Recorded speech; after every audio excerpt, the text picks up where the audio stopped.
Good morning.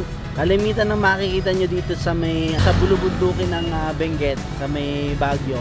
Karamihan ng mga taxi dito ay Innova, no? Meron din namang Crosswind, Isuzu Crosswind, pero mostly ginagamit dito Innova. No, bakit kaya Innova ang ginagamit nila?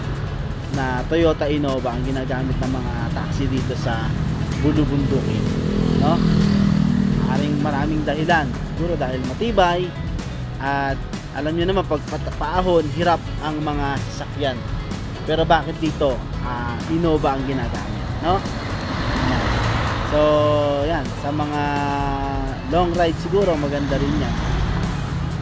At maaari yung Toyota kasi pinapayagan niyang gamitin na taxi yung kanyang model na Innova. Road and Machine Care, laging magtagubilin sa pagbiyahe, laging maging maingat, caring sa ating pagmamaneho. Salamat po sa Diyos.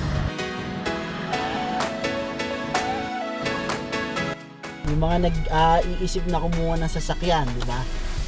Pag-isipan nyo mabuti ang kung yung sasakyan. May pera naman kayo, pwede kayong mag-isip.